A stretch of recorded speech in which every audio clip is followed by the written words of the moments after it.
सोमनाथजी बोला. हा साहेब जेवण मी आलो होतो. ते साठे कुटुंबीय जे आहे पीडित हो हो. त्यांच्या घरी आलो होतो. मग त्यांचे मिस्टर आहेत विजय साठे म्हणून. अच्छा. तर त्या ते- त्या अधिकारी संपर्क झाला. हा झाला माझा. तर ते म्हणत होते संध्याकाळपर्यंत अकलूजमध्ये आले की ते मला फोन करतील आणि मग आम्ही मिळून इकडे येणार होतो.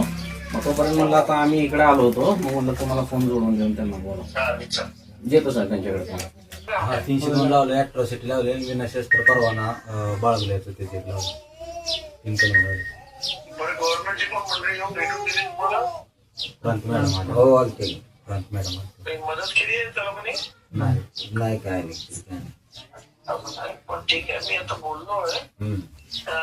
सोशल वेलफेअरच्या अधिकाऱ्याची. हम्म. ते उद्या पण तुम्हाला मदत घेऊन येते.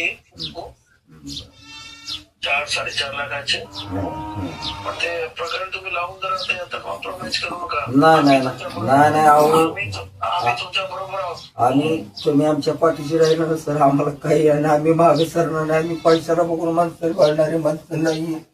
आणि ते माझी आज मी माझ्या आयुष्याचा एवढा मोठा डाग घालून बसून मला पैशाला काय करायचं.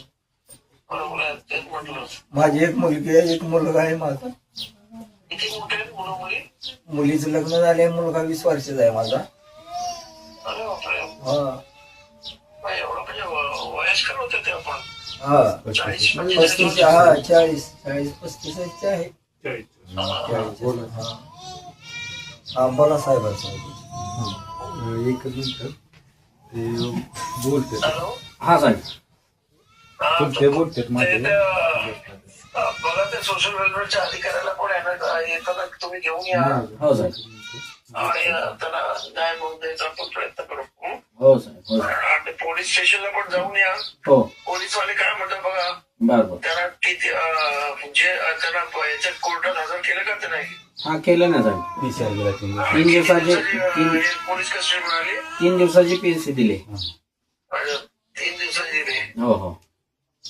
आणि कोण आहे तिकडे. हे कोण आहे. ओबाळे म्हणून PI आहेत. ओबाळे. नाही डिवाइस ऑफिस त्याला जाऊन भेटा. त्याला सांगा सत्याच्या सत्य कारवाई झाली पाहिजे म्हणून. हो साहेब. हो साहेब. बोलतो मी. वाटलं तर मी तिथून तुम्हाला फोन जोडून देतो पोलिसांना पण. चालेल. ओके साहेब. ठेवा ना. चालेल.